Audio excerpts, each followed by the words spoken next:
Aletheia, dimulai dalam nama Bapa, Allah Anak, dan Allah Roh Kudus. Kasih karunia dan damai sejahtera dari Allah, Bapa kita, dan dari Yesus Kristus menyertai kita sekalian. Saya mengundang setiap jemaat untuk duduk kembali. Marilah kita menaikkan pujian kita, syukur kita kepada Allah Tritunggal, Allah yang Esa, Allah yang suci. Kita pujikan suci, suci, suci.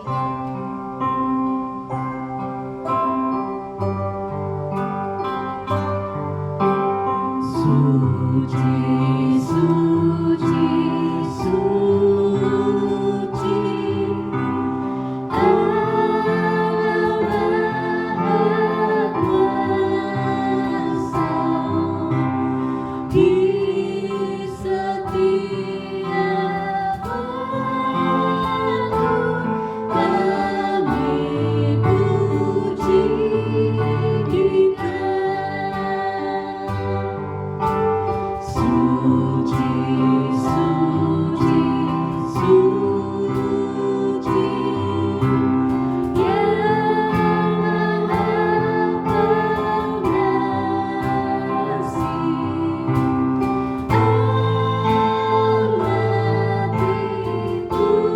Allah Tritunggal, Allah yang Esa. Segala pujian bagi Tuhan.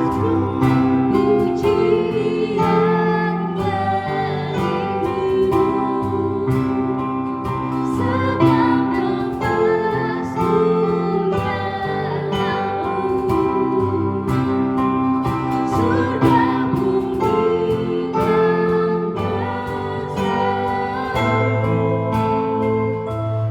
kuduslah Tuhan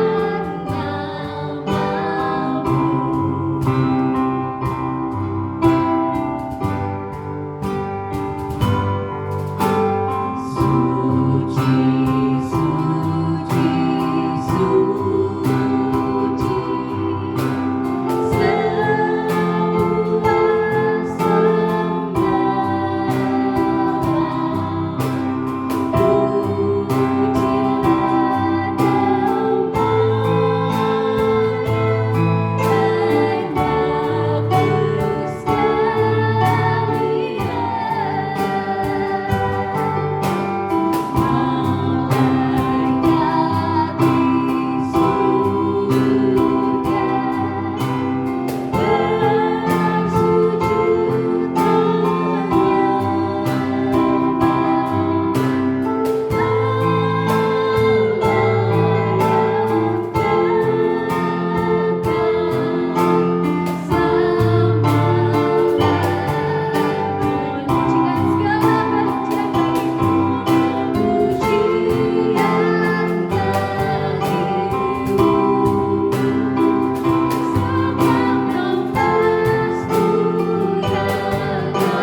Malaikat di Firman Tuhan yang diberikan pada kita hari ini terambil dari Yakobus 3 ayatnya yang ke-16 yang berbunyi, sebab di mana ada iri hati dan mementingkan diri sendiri, di situ ada kekacauan dan segala macam perbuatan jahat.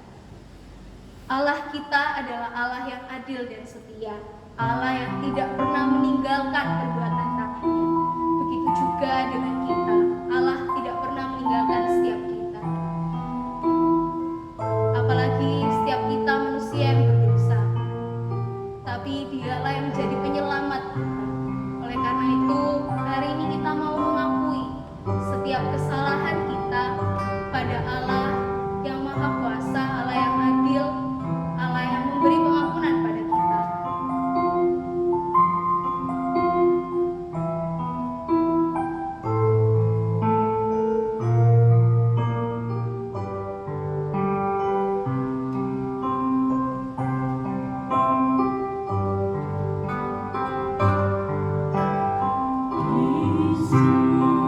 Kau telah memulai segala yang baik dalamku. Engkau menjadikanku serupa gambaranmu dan berharga di matamu. Yesus, Kau telah memulai karya yang mulia dalamku.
Sekarang ku menyembahmu, Allah yang mulia, sempurnakan setiap hidupku, agar indah bagimu.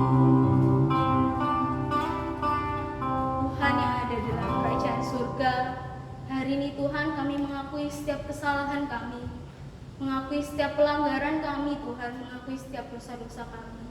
Tuhan, kami mau untuk ditolong Tuhan, untuk menjadi pribadi yang lebih baik lagi. Pribadi Tuhan yang menyenangkan hati Tuhan dan seturut dengan perintah Tuhan. Bantu kami Tuhan untuk kami mau jadi anak-anak-Mu yang taat dan setia akan perintah-Mu. Terima kasih Tuhan, terima kasih. Dalam nama Tuhan Yesus kami berdoa dan mengucap syukur.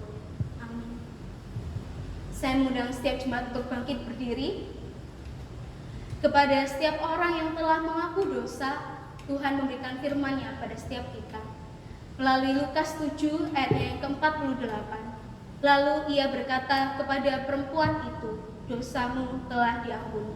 Sekali lagi, Lukas 7 ayat yang ke-48. Lalu ia berkata kepada perempuan itu, dosamu telah diampuni. Begitu juga dengan petunjuk hidup baru yang diberikan pada kita dari Roma 13 ayat yang ke-13. Marilah kita hidup dengan sopan seperti pada siang hari. Jangan dalam pesta pora dan kemabukan. Jangan dalam percabulan dan hawa nafsu. Jangan dalam perselisihan dan iri hati. Saya mengundang setiap jemaat untuk duduk kembali. Di tengah kondisi yang sulit dan tidak pasti yang kita alami hari-hari ini, janganlah sampai luntur kerinduan hati kita untuk terus berdiam di dalam Tuhan, karena di dalam Dialah ada kasih dan kebaikannya. Marilah kita pujikan, ajarku berdiam.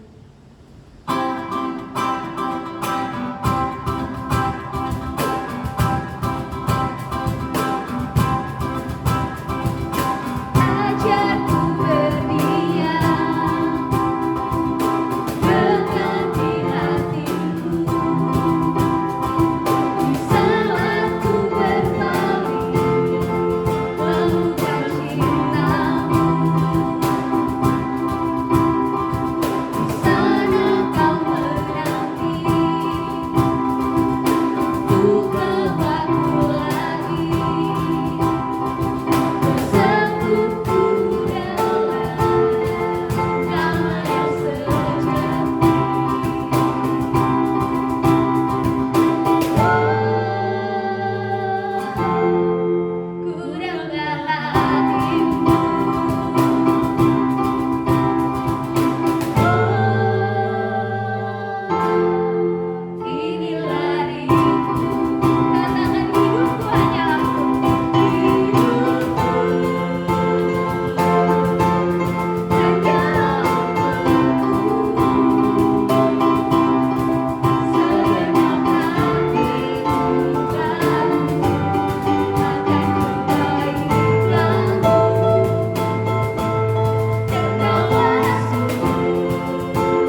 mengundang setiap jemaat untuk bangkit berdiri, tiba saatnya kita untuk mengakui iman kita. Pengakuan iman Rasul. Aku percaya kepada Allah, Bapa yang Maha Kuasa, Kali langit dan bumi, dan kepada Yesus Kristus, anaknya yang tunggal Tuhan kita, yang dikandung dari Roh Kudus, lahir dari anak darah Maria, yang menderita sengsara di bawah pemerintahan Pontius Pilatus, disalibkan, mati dan dikuburkan, turun dalam kerajaan maut. Pada hari yang ketiga, bangkit pula dari antara orang mati, naik ke surga, duduk di sebelah kanan Allah, Bapa yang Maha Kuasa. Dan dari sana ia akan datang untuk menghakimi orang yang hidup dan yang mati. Aku percaya kepada Roh Kudus, gereja yang kudus dan am, persekutuan orang kudus, pengampunan dosa, kebangkitan tubuh, dan hidup yang kekal. Amin. Saya persilakan jemaat untuk duduk kembali. Sekarang tiba saatnya untuk kita berdoa syafaat. Ada 3 pokok doa yang akan kita doakan hari ini.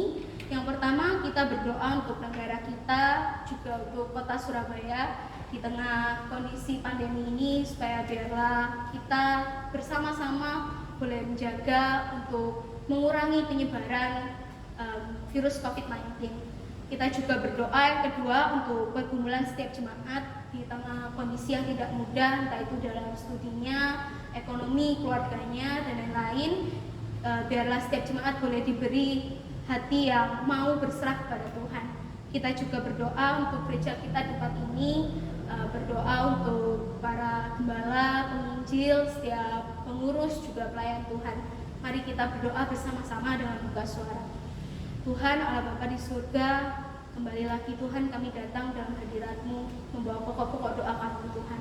Hari ini Tuhan kami mau berdoa untuk bangsa dan negara kami Indonesia, juga khususnya kota Surabaya Tuhan. Kau berkati Tuhan setiap pemimpin yang menjabat Tuhan, petinggi-petinggi, biarlah Tuhan diberikan hikmat kepada mereka untuk terus membimbing kota kami Tuhan, negara kami, biar boleh semakin baik Tuhan, terutama di tengah kondisi ini Tuhan. Biarlah pemerintah dan pejabatnya Tuhan boleh mengusahakan yang terbaik Tuhan untuk mengurangi penyebaran virus. Juga Tuhan sebagai warga negara, berikan kami Tuhan kesadaran untuk terus menjaga diri kami Tuhan, menjaga keluarga kami, supaya kami boleh terus terbebas dari virus ini Tuhan. Kami juga berdoa Tuhan yang kedua untuk pergumulan setiap jemaat di tempat ini Tuhan, di GKT Nasaratus PLTA, ya entah dalam keluarganya Bapak, perekonomiannya, studinya Tuhan.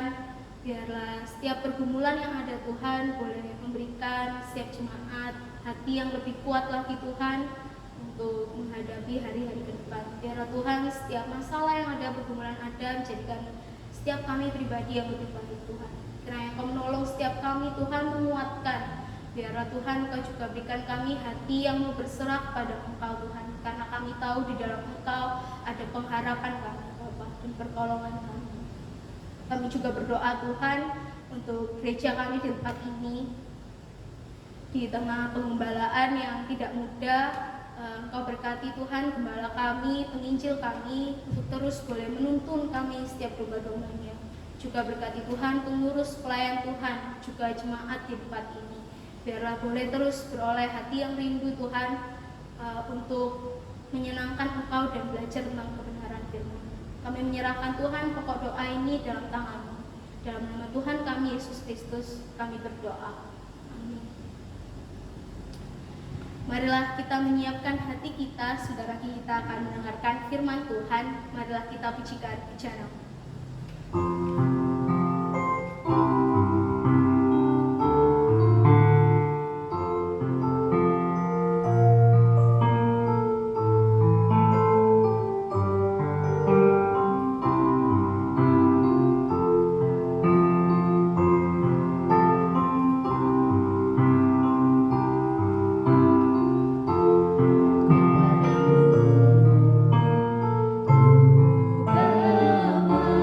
Bapa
Pada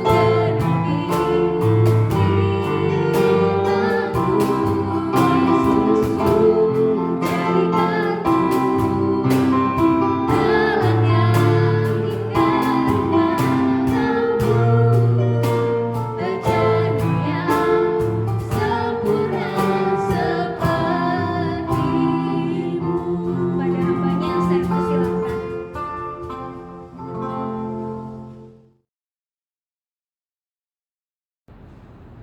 Shalom rekan-rekan yang kasih Tuhan. Wah, kita bersyukur ya kita masih bisa dapat kesempatan untuk belajar firman Tuhan. Nah, lo semua ajak kita untuk berdoa terlebih dahulu. Kita mohon Tuhan menolong kita untuk memahami firman-Nya. Mari kita bersatu di dalam doa. Tuhan, kami sungguh bersyukur kalau kami diberikan kesempatan untuk beribadah, walaupun kami masih di rumah saja, tapi kami bersyukur karena ada kesempatan untuk tetap belajar firman-Mu. Tuhan, hari ini kami akan kembali belajar firman-Mu Tuhan. Kiranya Engkau sendiri yang menolong kami, membukakan hati dan pikiran kami untuk memahami akan kebenaran ini. Terima kasih Tuhan Yesus, hanya di dalam nama Tuhan Yesus Kristus kami berdoa. Amin. Teman-teman dikasih Tuhan, Losu mengajak kita membuka bagian firman Tuhan dari Bilangan pasal 12. Bilangan pasal 12, kita buka ayat 1 sampai 3 saja. Bilangan pasalnya yang ke-12, Bilangan 12 ayat 1 sampai 3. Jika sudah dapat, Losu bacakan buat kita. Judul perikopnya adalah Pemberontakan Miriam dan Harun. Miriam serta Harun mengatai Musa berkenaan dengan perempuan Kus yang diambilnya, sebab memang ia telah mengambil seorang perempuan Kus. Kata mereka, sungguhkah Tuhan berfirman dengan perantaraan Musa saja? Bukankah dengan perantaraan kita juga ia berfirman? Dan kedengaranlah hal itu kepada Tuhan. Adapun Musa ialah seorang yang sangat lembut hatinya, lebih dari setiap orang yang di atas muka bumi. Amin. Nah, teman-teman dikasihi Tuhan, hari ini kita masuk pada seri khotbah tentang tokoh-tokoh perjanjian lama. Kalau teman-teman masih ingat ya, sebelum corona menyerang, kita sudah mempelajari beberapa tokoh yang ada di perjanjian lama tapi kurang terkenal dan kita boleh mempelajarinya. Nah, hari ini kita akan belajar tentang Miriam. Nah, siapa Miriam ini? Miriam ini adalah kakak perempuan dari Musa. Kakak perempuan dari Musa. Kalau kita melihat Miriam, kalau kita mengingat kisah ketika Musa lahir, gitu ya. Miriam ini adalah kakak perempuan Musa yang saat ketika Musa lahir, kan kita ingat kisahnya, dia itu terancam untuk dibunuh karena dia adalah seorang anak laki-laki dari Israel.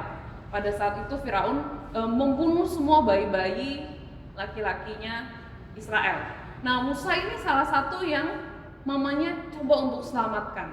Nah, pada saat itu Musa ini dia ditaruh di dalam suatu keranjang, dan kemudian di dalam keranjang ini ada bayi Musa. Keranjang ini kemudian diletakkan di Sungai Nil gitu ya. Nah, teman-teman, kalau kita baca dengan teliti, di situ dikatakan bahwa kakak perempuannya, berarti kakak perempuannya Musa itu ada di situ, dia melihat memata-matai dari jauh kemana arahnya keranjang adik bayinya ini. Nah, teman-teman dikasihi Tuhan, memang di dalam Keluaran pasal 12 itu tidak dalam kitab Keluaran ketika Musa lahir itu di pasal-pasal pertama, ketika itu tidak dicatat siapa kakak perempuan ini, tidak ditulis namanya itu siapa, hanya ditulis kakak perempuannya. Beberapa ahli berkata, oh bukan, itu bukan Miriam, itu kakak perempuan yang lain lagi. Tapi beberapa ahli lain juga berkata bahwa itu Miriam. Nah, Losu sendiri meyakini bahwa kakak perempuan yang pada kejadian Sungai Nil itu adalah Miriam. Sebab kenapa? Kalau kita melihat Bilangan pasal 26, kita coba buka ya teman-teman, Bilangan pasal 26. Bilangan 26 ayat ke-59. Di situ dikatakan, dan nama istri Amram ialah Yokebed, anak perempuan Lewi yang dilahirkan bagi Lewi di Mesir. Dan bagi Amram, perempuan itu melahirkan Harun dan Musa dan Miriam, saudara mereka yang perempuan. Nah, teman-teman dikasih Tuhan, Alkitab mencatat bahwa dalam keluarganya Musa itu hanya ada satu anak perempuan, yaitu Miriam. Maka Lose meyakini bahwa peristiwa di dekat Sungai Nil ketika bayi Musa yang usianya 3 bulan saat itu ditaruh di atas Sungai Nil gitu ya, itu adalah Miriam. Miriam menjadi kakak perempuan dari Musa yang menolong dia saat itu. Ketika ada putri dari Raja Firaun datang mandi di Sungai Nil, maka Miriam datang dan dia memberitahu, oh ini apa? Nanti saya bantu carikan inang pengasuh dan lain-lain sebagainya. Dari situlah Musa tidak dibunuh, dia berhasil melewati ancaman Firaun. Nah teman-teman, maka kita bisa melihat bahwa Miriam ini ternyata adalah seorang kakak perempuan yang mengasihi adiknya. Dia rela menunggu di pinggir sungai, dia rela berani mendekati putri dari Firaun untuk menolong supaya adiknya, nyawa adiknya ini yang masih bayi ini bisa terselamatkan. Jadi Miriam adalah seorang kakak yang mengasihi adiknya. Apalagi yang dicatat Alkitab tentang Miriam? Miriam adalah seorang nabiah. Di dalam Keluaran pasal 15, saat itu bangsa Israel mereka keluar dari tanah Mesir, kemudian mereka melewati Laut Teberau. Nah, setelah mereka berhasil menyeberangi Laut Teberau itu, teman-teman, maka di situ di Keluaran pasal 15 ayat 20 dan 21, di situ dikatakan bahwa Miriam menjadi nabiah yang memimpin puji-pujian dan tari-tarian yang bangsa Israel persembahkan untuk Tuhan. Nah, nabiah adalah nabi perempuan. Nabiah adalah istilah yang digunakan untuk menunjukkan nabi yang berjenis kelamin perempuan. Nabi dan nabiah itu adalah orang-orang yang melakukan sesuatu itu sesuai dengan tuntunannya Tuhan, sesuai dengan arahannya Tuhan. Mereka juga bisa mendengarkan suaranya Tuhan. Jadi nabi dan nabiah ini adalah orang-orang yang Tuhan pakai. Dan Miriam dalam Keluaran pasal 15 ayat 20 dan 21, dia memimpin bangsa Israel, orang-orang perempuan-perempuan yang saat itu memuji dan memuliakan Tuhan. Kenapa? Karena Tuhan berhasil, Tuhan bisa menolong mereka itu melewati Laut Teberau. Dan kemudian mereka bersuka cita. Nah, Miriam ini nabiah yang memimpin kumpulan itu. Jadi tadi kita melihat Miriam sebagai seorang kakak perempuan yang mengasihi adiknya, maka kita melihat di sini dia juga ada seorang pemimpin kerohanian, seorang perempuan.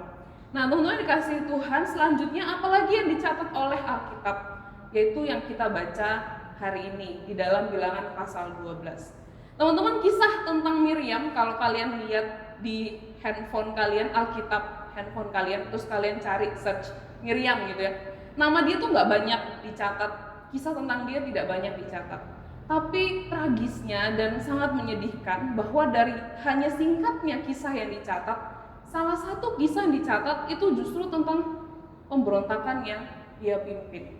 Teman-teman dikasihi Tuhan, Miriam menjadi pemimpin dari pemberontakan yang ingin dia dan Harun, saudaranya, lakukan terhadap Musa.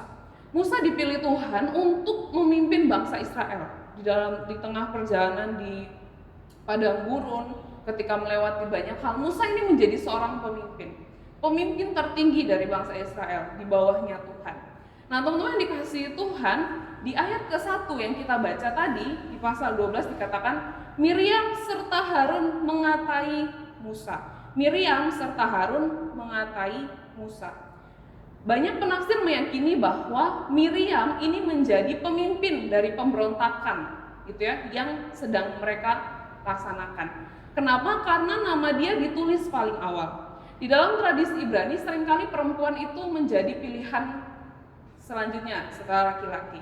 Tetapi menariknya ayat ini menulis nama Miriam duluan sebelum Harun. Miriam barulah Harun. Kenapa? Karena Miriam menjadi otaknya, menjadi dalangnya dari pemberontakan yang sedang mereka rencanakan saat itu. Nah, Miriam menjadi otak. Lalu apalagi yang dilihat? Di dalam bahasa Ibraninya, mengatai itu kata kerja itu mempunyai bentuk feminin. Berarti mengarah kepada yang melakukan, yang menjadi otak, yang menjadi pemeran utama adalah tokoh yang perempuan. Maka bisa kita lihat bahwa ternyata kakak perempuan ini yang dulunya ketika adiknya masih kecil, dia sangat sayang sama adiknya. Bahkan Tuhan pakai dia menjadi seorang nabiah yang memimpin Israel untuk memuji-muji Tuhan. Tapi di sini dikatakan dia justru menjadi dalang, menjadi otak dari suatu pemberontakan yang ingin dia lakukan terhadap Musa, pemimpin yang Tuhan pilih. Dia mengajak Harun, saudaranya laki-laki, saudaranya dia dan Musa. Nah, lucunya teman-teman yang dikasihi Tuhan, di ayat 1 dikatakan Miriam dan Harun itu mengata-ngatai Musa. Jadi mereka mengata-ngatai Musa terkait dengan apa teman-teman? Terkait dengan istrinya Musa, yaitu seorang perempuan Kus. Seorang perempuan Kus atau perempuan Ethiopia. Tetapi kalau kita melihat di ayat yang kedua, apa yang dikatakan dalam dialog mereka? Mereka justru berkata, sungguhkah Tuhan berfirman hanya dengan perantaraan Musa saja? Bukankah Tuhan juga bisa ya berfirman itu lewat kita, lewat aku, lewat kamu Harun? Di atas mereka bahas tentang relationship-nya Musa sama istrinya. Tapi di bawah mereka bahas tentang leadership-nya Musa. Mereka meragukan leadership-nya Musa. Jadi yang mana yang salah? Apakah relationship-nya Musa salah? Apakah leadership-nya Musa salah? Enggak teman-teman. Ternyata yang menjadi masalah adalah hati dari Miriam dan Harun.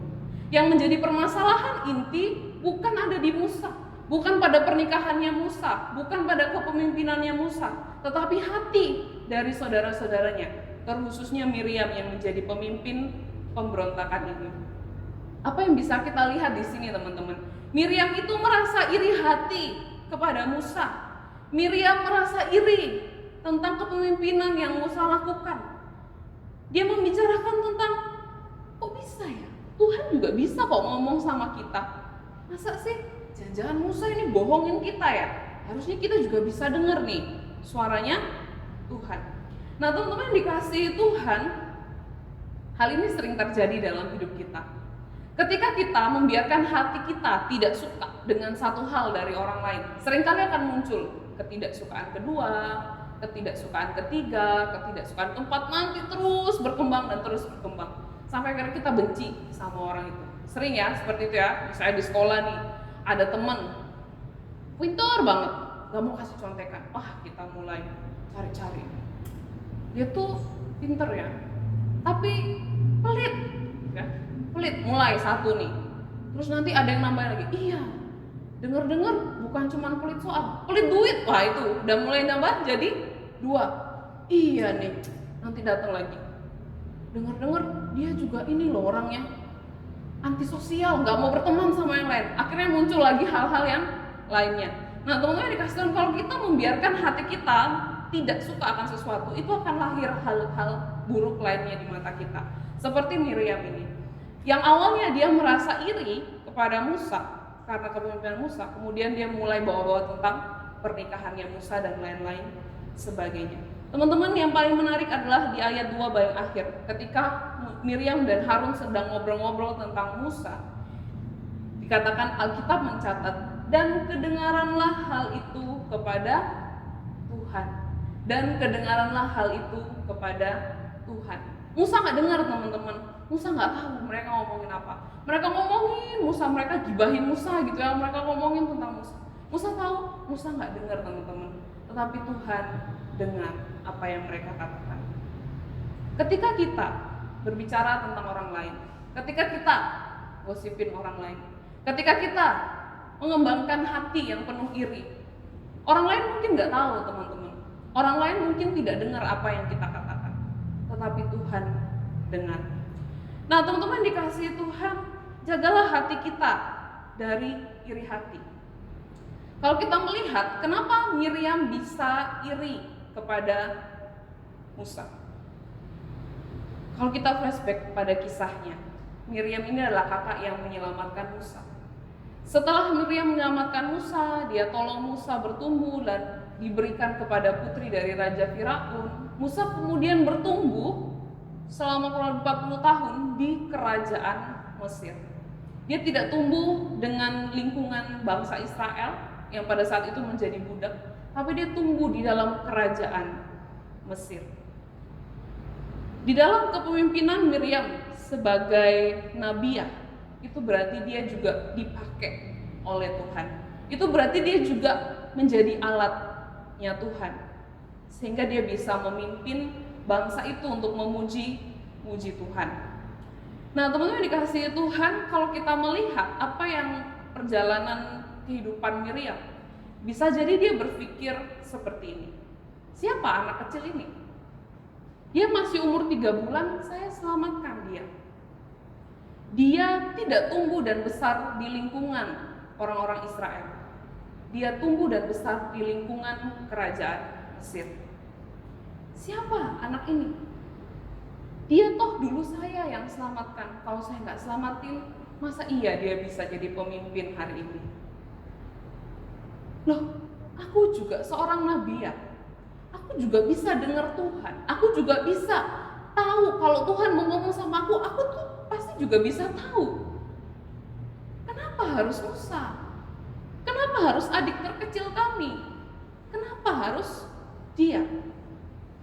Perasaan bahwa ia lebih tua, lebih kakak. Perasaan bahwa harusnya dia juga bisa dengar suara Tuhan. Hal-hal inilah yang membuat Miriam kemudian merasa iri dengan kepemimpinan yang Musa jalankan. Musa menjadi pemimpin bahkan lebih tinggi daripada dia, kakaknya. Hingga kemudian dia protes dengan hal itu. Teman-teman yang dikasihi Tuhan, padahal di dalam catatan kehidupannya Miriam adalah seorang kakak yang mengasihi adiknya.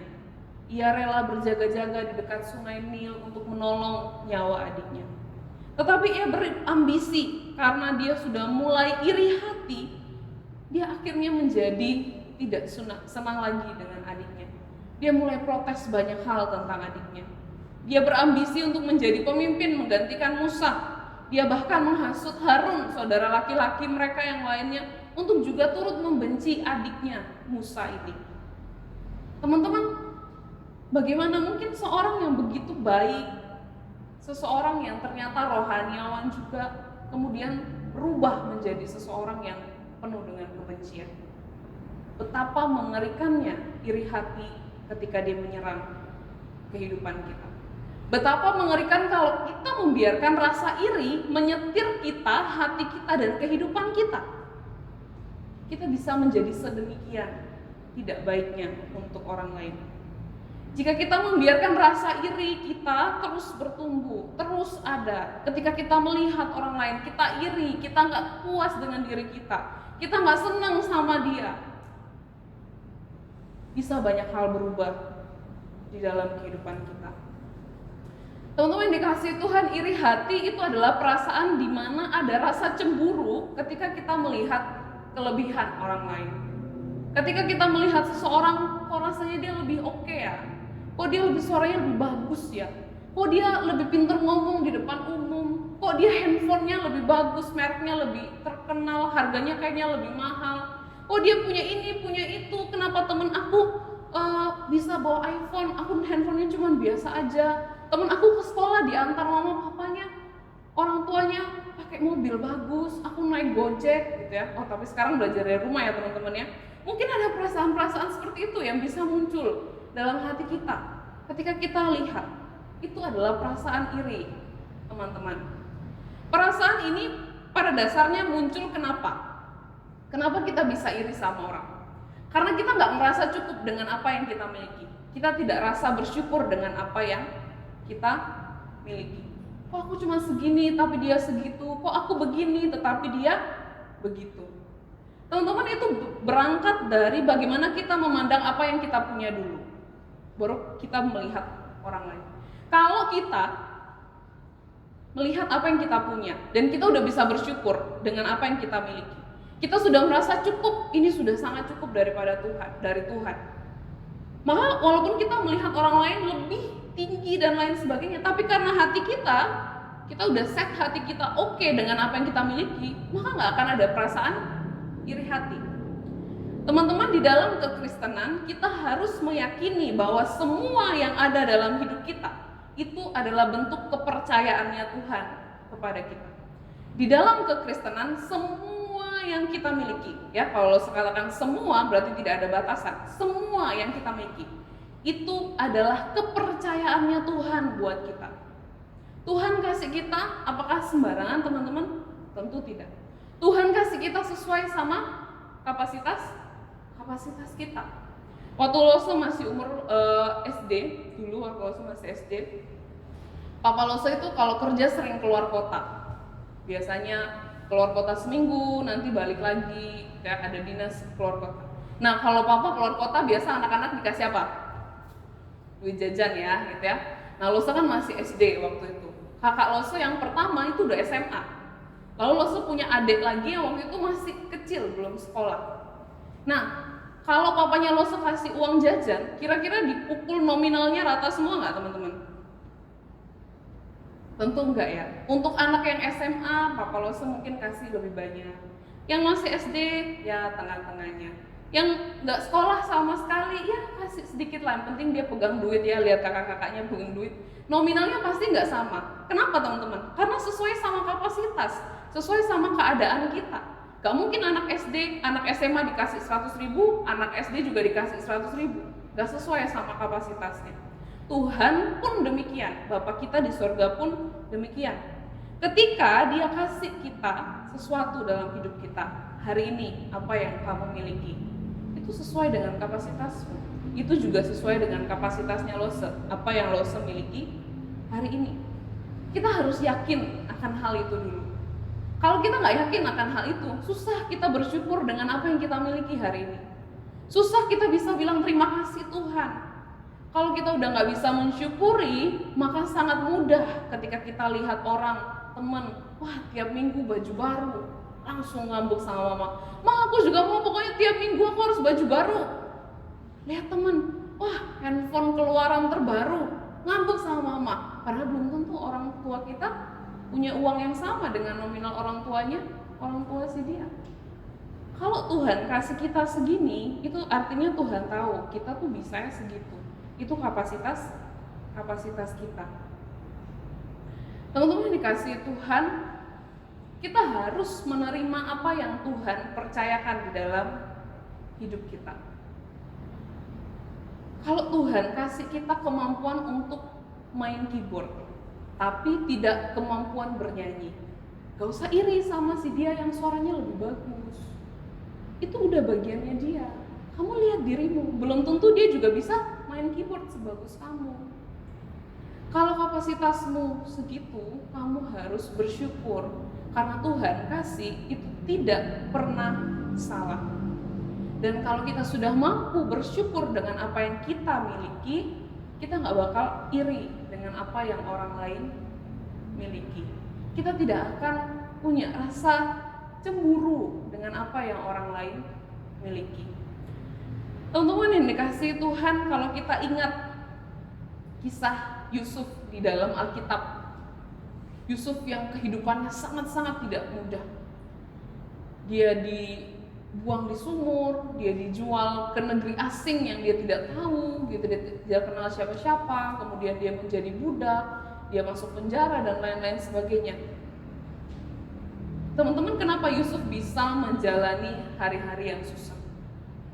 Alkitab mencatat, karena iri hati, maka kakak-kakaknya, abang-abangnya Yusuf ini ya, memperlakukan dia dengan tidak baik. Karena apa teman-teman? Karena iri hati, karena rasa cemburu, sehingga tindakan mereka ditentukan oleh hati mereka. Mereka cemburu sama Yusuf, mereka marah sama Yusuf, sehingga mengakibatkan hidup adiknya menjadi tidak mudah, mengakibatkan hidup adiknya itu menjalani hidup yang sangat-sangat sulit dari masa dia muda sampai usia 30 tahunan. Teman-teman yang dikasihi Tuhan, hari-hari ini kalau kita lihat sosial media, kalau kita lihat Instagram, kita lihat Twitter, kita lihat WhatsApp gitu, banyak orang sharing kebahagiaan hidupnya. Banyak orang menunjukkan, ini loh aku punya ini loh aku dibelikan tab baru sama orang tuaku, ini loh aku bisa liburan ke luar negeri, ini loh keluargaku tuh seperti ini dan seperti itu. Teman-teman, kalau kita nggak bersyukur dulu dengan apa yang kita punyai hari-hari ini sebagai remaja-remaja Tuhan, buka Instagram dikit udah mulai iri, lihat postingan teman kita udah mulai sakit hati, Lihat dia liburan, kita udah mulai cemburu. Teman-teman, harus dimulai dengan bersyukur dari diri kita sendiri. Kita harus percaya bahwa Tuhan percayakan kita seberapa, dan kita bersyukur dengan itu. Iri hati bisa membawa kita pada banyak dosa. Maka dalam nas pembimbing kita hari ini dalam Yakobus 3 ayat 16, di situ dikatakan, sebab di mana ada iri hati dan mementingkan diri sendiri, di situ akan ada kekacauan dan segala macam perbuatan jahat. Ketika iri hati ada, maka segala macam perbuatan jahat itu juga ada di situ. Iri hati tidak memberi keuntungan sedikit pun, teman-teman. Ada yang bilang, kalau kita bisa iri, kan bisa memacu kita untuk lebih hebat lagi, memacu kita. Enggak, teman-teman, kita bisa mengembangkan diri tanpa rasa iri hati juga. Maka iri hati itu tidak ada sisi positifnya sama sekali. Dan kalau kita melihat Rasul Paulus di dalam surat-suratnya, itu seringkali ketika dia memberikan nasihat kepada jemaat-jemaat, dia selalu berkata, jaga hatimu supaya kamu jangan iri, hindari iri hati, keirian hati, dan lain-lain sebagainya. Teman-teman yang dikasihi Tuhan, hari ini lihat kembali hidup kita. Lose lihat kembali hidup Lose, kamu lihat kembali hidup yang kamu jalani hari ini.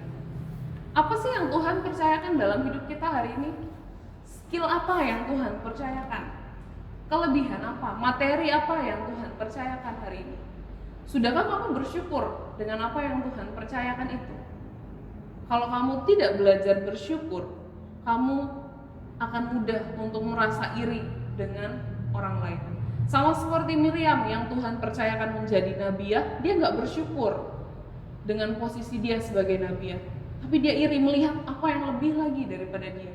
Oh, dia ngerasa, aduh, harusnya aku bisa lagi, aku pengen kayak dia, aku nggak mau cuma kayak gini, aku pengen dan lain-lain sebagainya.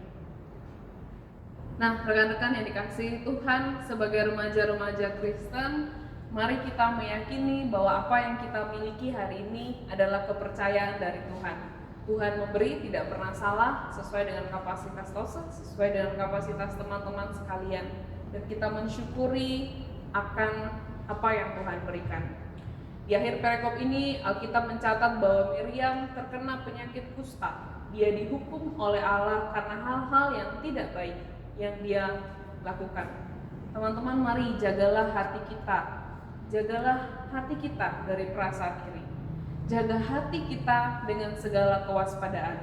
Karena dari hati kitalah kehidupan kita akan terpancar. Kalau hati kita penuh rasa iri, maka hidup yang penuh dengan iri juga yang terpancar dalam setiap tingkah laku kita.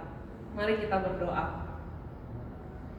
Tuhan Yesus, terima kasih karena hari ini kami boleh kembali belajar firman Tuhan dari seorang tokoh bernama Miriam. Tuhan, dari kesalahan yang ia lakukan, kami mau bercermin kembali dengan hidup kami. Kami mau belajar dan mengingatkan kembali hidup kami agar kami menjauhi apa yang disebut dengan iri hati. Kami mau belajar bersyukur dengan apa yang kami miliki, kami mau belajar bersyukur dengan apa yang Tuhan berikan. Karena kami belajar juga percaya bahwa semua yang Tuhan berikan itu sesuai dengan kapasitas kami hari-hari ini.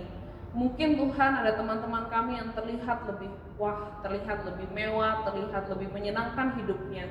Tapi ketika kami percaya bahwa apa yang kami miliki berasal dari Tuhan, kami bersyukur untuk apa yang kami miliki hari ini, sehingga kami tidak akan iri dengan kehidupan mereka di luar sana. Terima kasih Tuhan, berkati anak-anak remaja-Mu di dalam masa pertumbuhan mereka.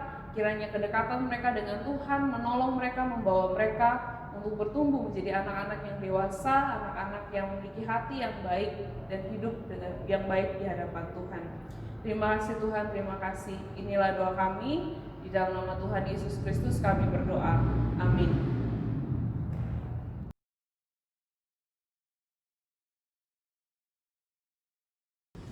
Tiba saatnya kita untuk memberikan persembahan, memberikan yang terbaik kepada Tuhan.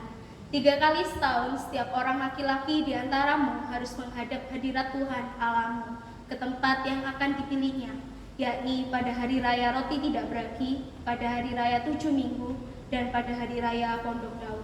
Janganlah ia menghadap Tuhan dengan tangan hampa, tetapi masing-masing dengan sekedar persembahan, sesuai dengan berkat yang diberikan kepadamu oleh Tuhan Allahmu. Marilah kita memberikan persembahan. Persembahan bisa diberikan, ditransferkan ke rekening bendahara gereja, atau juga disimpan jika jemaat mengalami kesulitan, atau juga persembahan bisa diberikan ke gereja pusat dan diberi keterangan persembahan Kospeia gitu ya. Marilah kita menaikkan pujian persembahan kita pujikan segala puji syukur.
persembahan kami, Tuhan, persembahan yang terbaik yang kami berikan, Tuhan.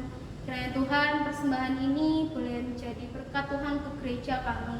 Biarlah Tuhan, persembahan ini boleh menjadi berguna Tuhan bagi setiap gereja kami, Tuhan. Terima kasih Tuhan, dalam nama-Mu Tuhan kami memberikan persembahan kami. Haleluya, amin. Marilah kita mengembalikan segala kemuliaan kepada Allah kita. Doksologi.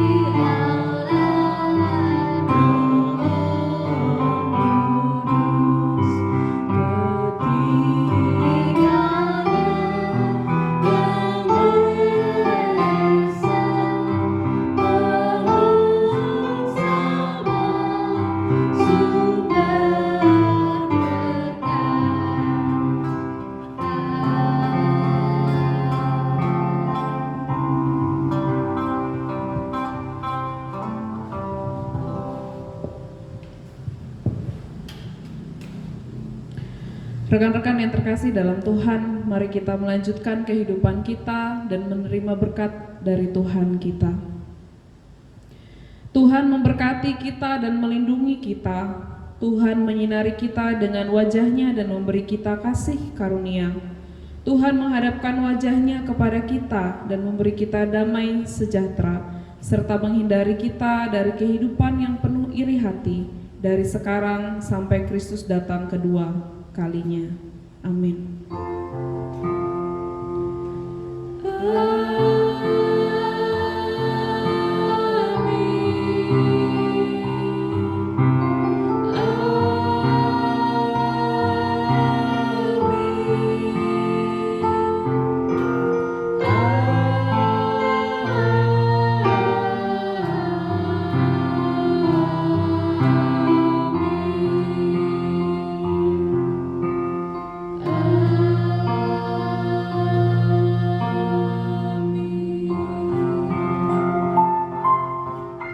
Silakan duduk, silakan mengambil saat teduh. Tuhan memberkati kita sekalian.